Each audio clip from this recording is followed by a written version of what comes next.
은혜로만 들어가네. 은혜로만 선다네.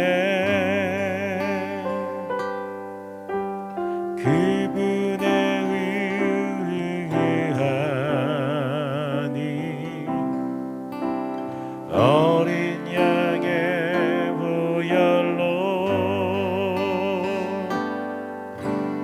그분의 임재 가운데 오라 하시네. 우리를 부르신 그곳 은혜로 들어가네. 주님의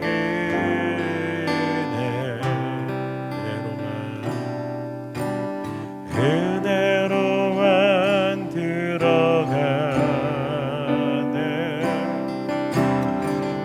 은혜로만 선다네. 우리의 노력이 아닌 어린 양의 보혈로 그분의 임재 가운데 오라 하시네. 우리를 부르신 그곳 은혜로 들어가네. 주님의 은혜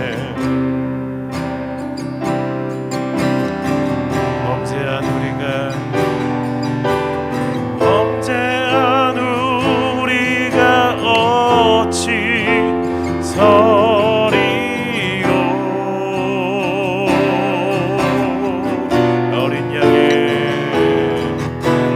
어린 양의 보혈이 깨끗게 하시네. 다시 한번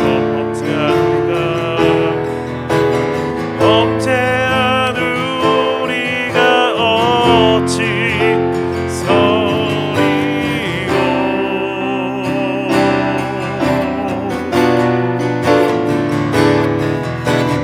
어린 양의 보혈이 깨끗게 하시네.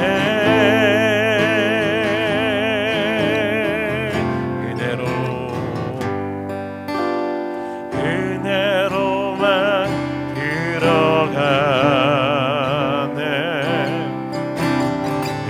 은혜로만 선다네.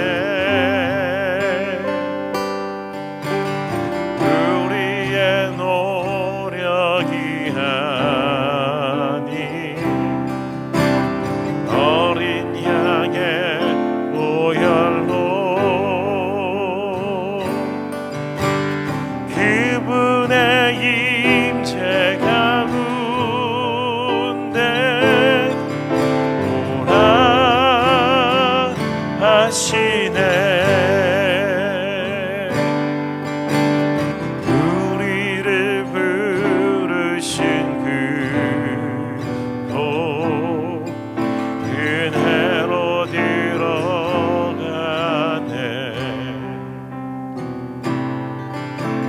주님의 은혜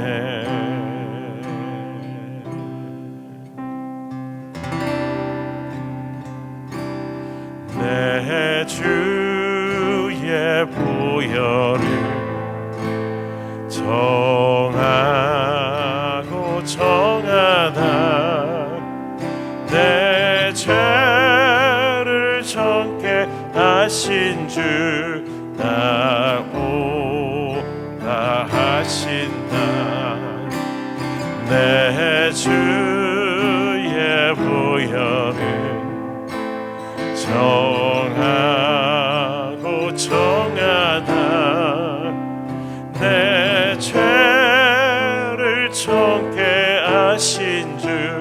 나오라. 우리가 지금 이 시간 내가 주께, 내가 주께로 지금 가오니 십자가의 보혈로 날 씻어주옵소서. 약하고 주의도 주께로 나가면 힘 주시고 내 주함을 보시서주. 3절입니다. 날 오라 하심을 온전한 믿음과 또 사랑과 평안한 가볍게 함일세. 내가 주께로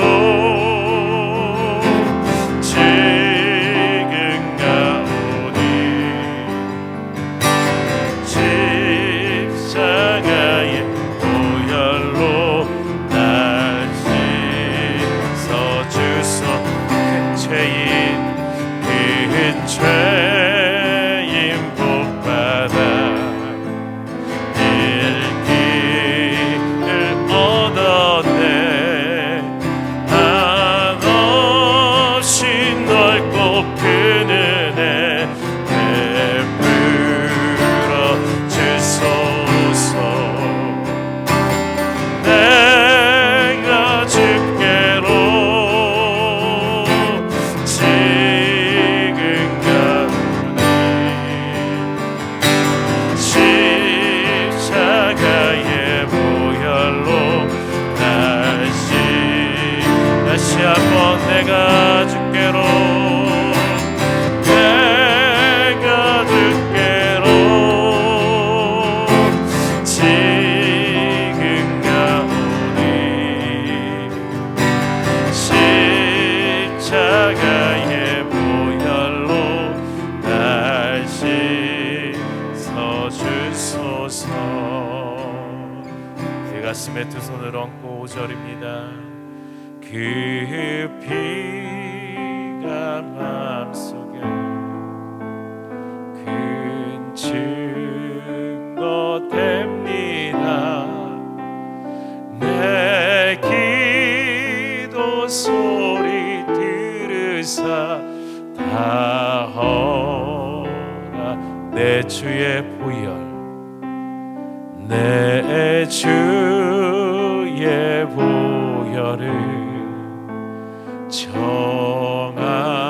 정하고 정하나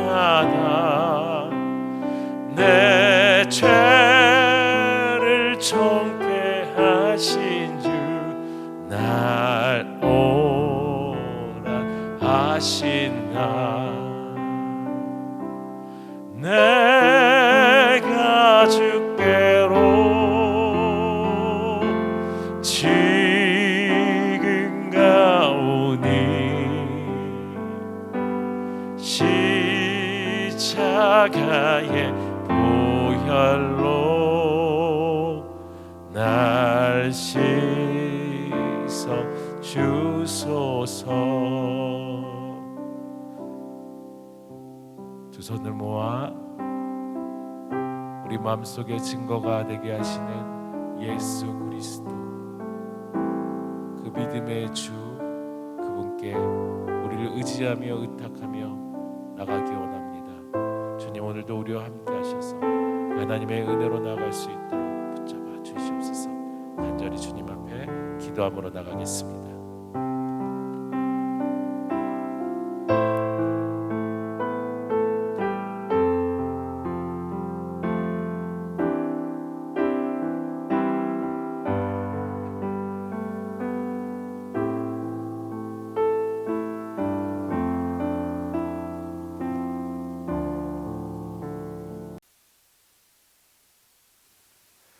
오늘 우리에게 주신 말씀은 마태복음 21장 12, 13절 두 절 말씀입니다.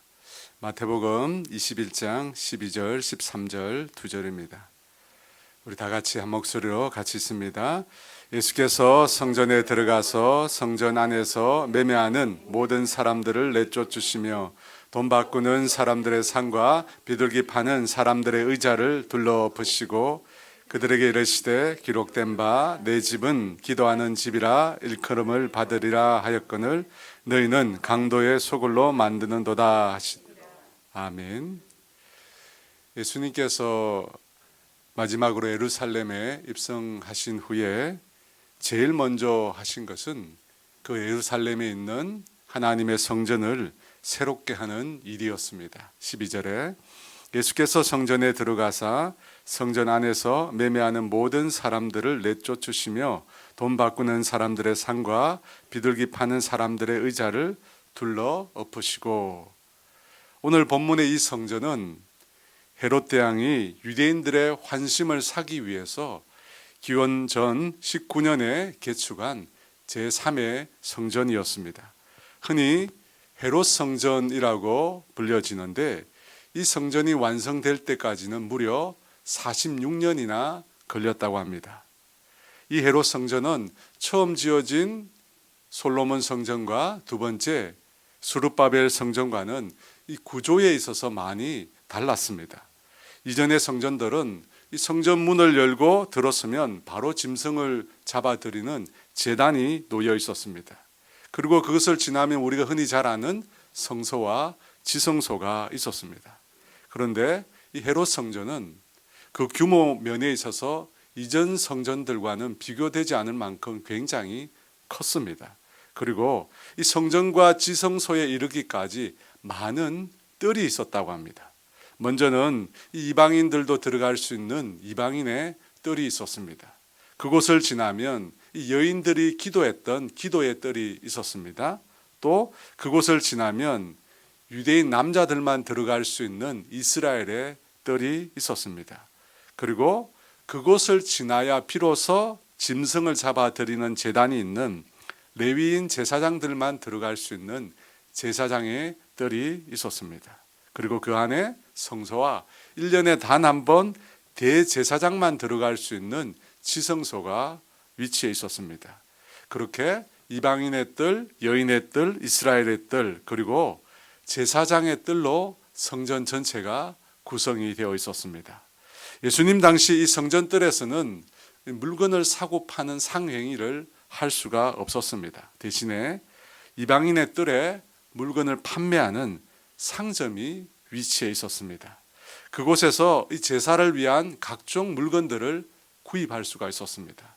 그 상점에는 제사에 필요한 비둘기나 소나 양, 밀가루, 올리브 기름, 포도주, 나무 등을 팔았습니다.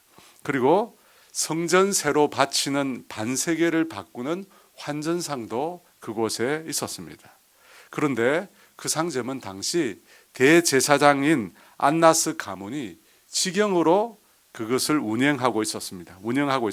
그래서 그곳에서 구입한 재물만 성전 제사에 적합한 물품으로 인정을 받았습니다.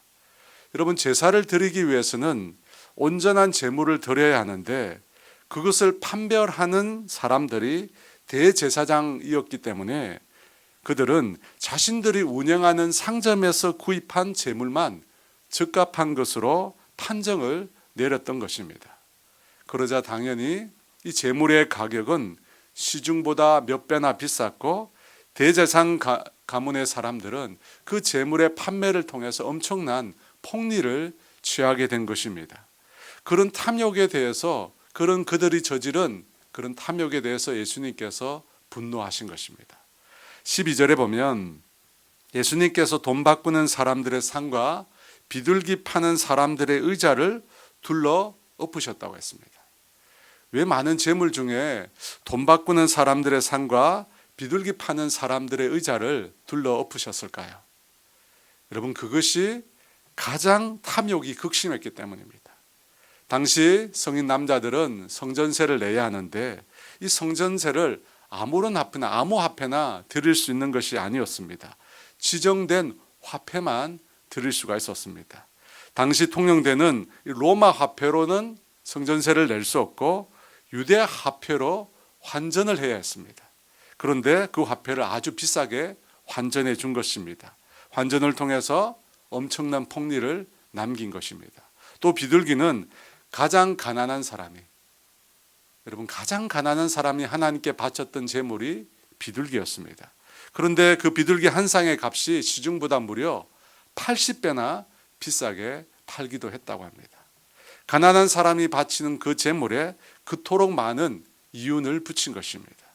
그래서 주님께서 분노하신 것입니다. 그래서 환전상의 상과 비둘기 파는 자들의 의자를 엎으신 것입니다.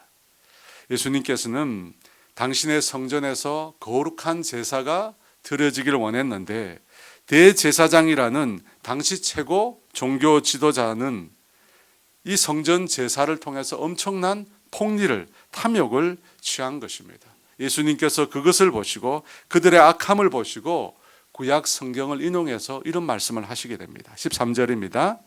그들에게 이르시되 기록된 바 내 집은 기도하는 집이라 일컬음을 받으리라 하였거늘 너희는 강도의 소굴로 만드는도다 하시니라. 여기 강도의 소굴이라고 하는 표현은 예레미야 7장 11절에 나오는 표현입니다. 내 이름으로 일컬음을 받는 이 집이 너희 눈에는 도둑의 소굴로 보이느냐? 보라 나 곧 내가 그것을 보았노라 여호와의 말씀이니라. 하나님의 이름으로 불리어지는 주님의 집이 도둑의 소굴로 사용되어지는 것을 주님이 보셨다고 합니다.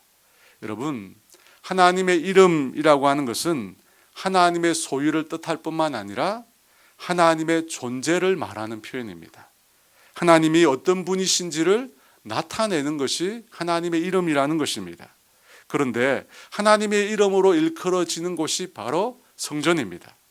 그런데 그곳이 무엇이 되었다고 합니까? 거룩하고 영광스러운 하나님의 임재가 머무르 있는 그 하나님의 집이 성전이 도둑들이 우글거리는 도둑의 소굴이 되었다고 합니다. 여러분, 이 얼마나 하나님을 모욕하는 일입니까? 여러분, 이 얼마나 하나님께 부끄러운 짓을 한 것입니까? 그래서 도둑의 소굴이라는 이 표현은 타락한 종교 지도자들을 향한 하나님의 분노가, 예수님의 분노가 담겨 있는 것입니다. 반면에 기도하는 집이란 표현은 이사야 56장 7절에 나옵니다. 내가 곧 그들을 나의 성산으로 인도하여 기도하는 내 집에서 그들을 기쁘게 할 것이며 그들의 번제와 희생을 나의 제단에서 기꺼이 받게 하리니 이는 내 집은 만민이 기도하는 집이라 일컬음이 될 것임이라. 말세에 만민들이 주님의 성전으로 몰려올 것이라고 합니다. 그곳에서 주님께서 그 백성들을 기쁘게 할 것이며 그들이 드린 번제와 희생 제물을 기꺼이 받아주실 것이라고 합니다. 그래서 그 성전은 만민이 기도하는 집이라 일컬음을 받게 될 것이라고 합니다. 여러분, 이 기도의 집이라는 이 표현에는 성전을 향한 예수님의 비전이 담겨 있습니다. 만민이 기도하는 집이 될 것을 예수님께서 그 성전을 바라보면서 꿈을 꾸셨다는 것입니다. 이 만민이 기도하는 집이라는 말은 다르게 만민을 위한 기도의 집이라는 뜻도 됩니다. 이 세상 모든 사람을 위해서, 이 세상 모든 사람의 구원을 위해서 다 함께 기도하는 곳이 바로 주님의 집이라는 것입니다. 오늘 본문에 등장하는 이 성전과 똑같은 개념은 아니지만 이 땅의 교회도 그 목적이 만민이 기도하는 혹은 만민을 위해 기도하는 집이 되어야 합니다. 여러분, 이것이 교회의 존재 목적입니다. 교회가 무엇을 위해 이 땅에 존재합니까? 교회는 교회 그 자체를 위해서 존재하는 것이 아닙니다. 주님의 교회는 만민의 구원을 위해서 기도하는 주님의 집이 되어야 하는 것입니다. 모든 인생의 구원을 위해서 기도하는 곳이 바로 주님의 교회가 되어야 하는 것입니다. 여러분, 이것이 교회의 존재 목적입니다. 그런데 그 주님의 집을 인간의 탐욕을 채우는 수단으로 사용했기에 예수님은 그곳에서 장사하는 자들을 내쫓으시고 그들의 상과 의자를 둘러 엎으신 것입니다. 여기서 사용된 쫓아내고 없는다라고 하는 동사는 이 구체적인 행동을 말하지만 다른 한편으로 이 세상에서 일어날 심판을 말하는 표현입니다.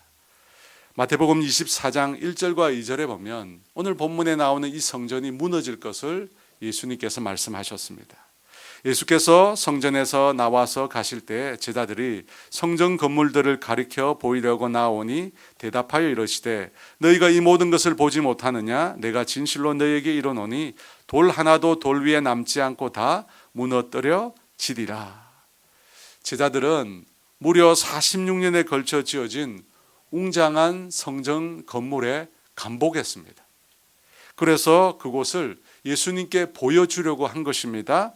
예수님께 그 성전의 화려한 외형을 자랑하면서 보여주려고 했던 것입니다.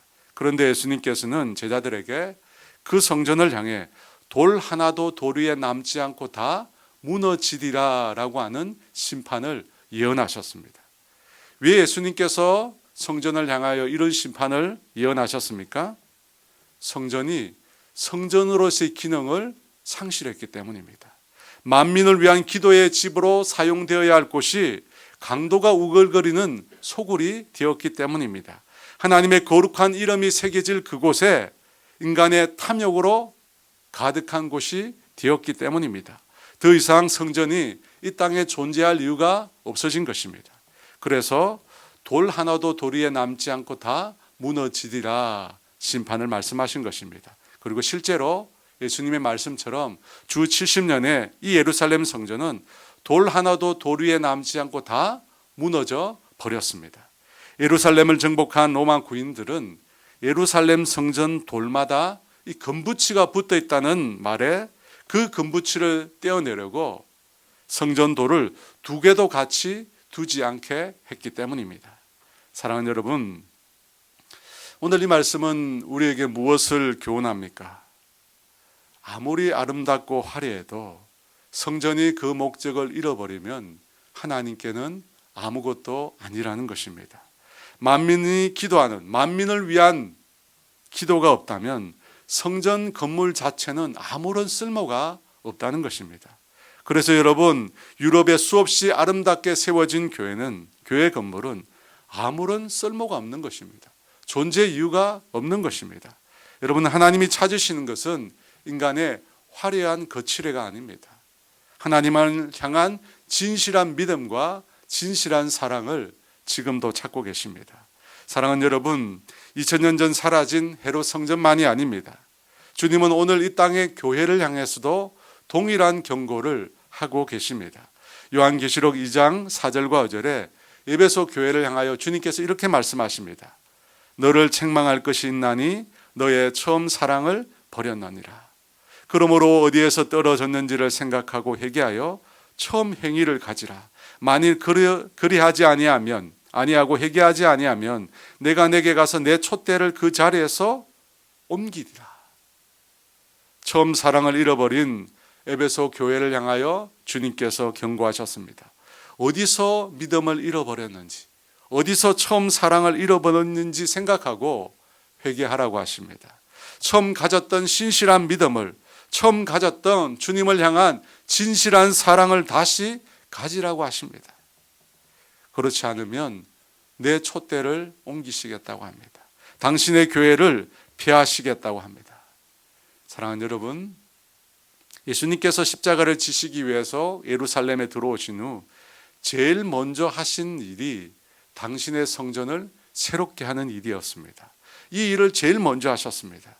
왜냐하면 탐욕으로 가득 찬 성전을 두고서는 그 어떤 구원의 역사도 계속해서 이루어질 수 없기 때문입니다. 결국 주님은 그 눈에 보이는 성전을 무너뜨리셨습니다. 그리고 자신의 몸으로 새로운 교회를 세우셨습니다. 여러분, 그 교회가 바로 신약의 교회입니다. 그 교회는 이제 눈에 보이는 건물이 아닙니다. 화려한 인간의 거칠애가 아닙니다. 그 교회는 예수님을 구주로 고백하는 사람들의 공동체입니다. 사랑하는 여러분, 지금 주님은 이 땅의 교회가 개혁되기를 원합니다. 인간을 위한 교회, 인간의 목적과 탐욕을 추구하는 교회가 아닌 하나님의 뜻을 구하는 교회가 되기를 원하십니다. 내 집은 만민이 기도하는 집이라. 만민을 위해 기도하는 집이 되기를 주님은 원하신다는 것입니다.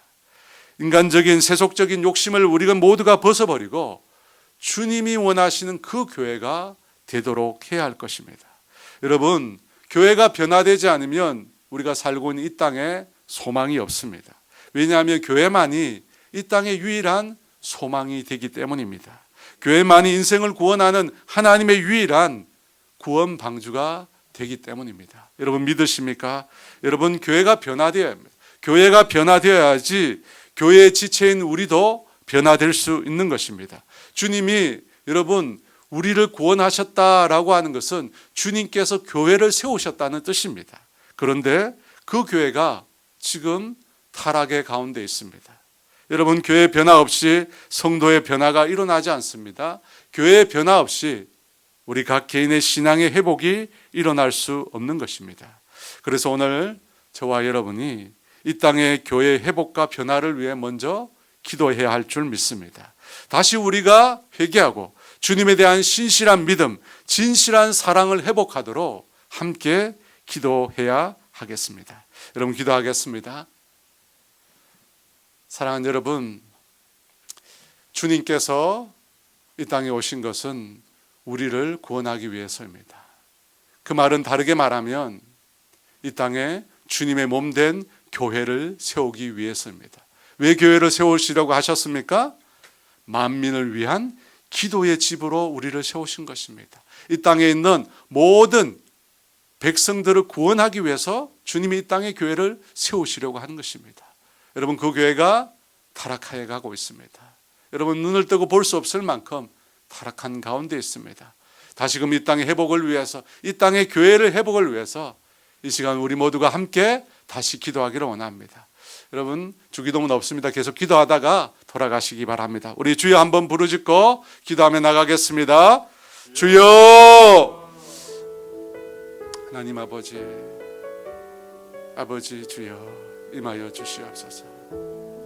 아버지 주여 임하여 주시옵소서. 성령 하나님 우리 가운데 임하여 주시옵소서. 아버지 빛으로 임하여 주시옵소서. 우리 가운데 모든 어둠들을 제하여 주시옵소서. 할렐루야.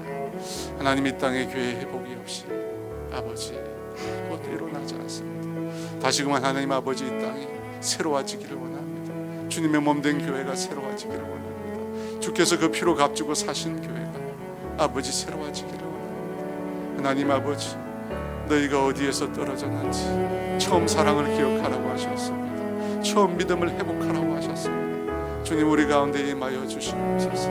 아버지 임하여 주시옵소서.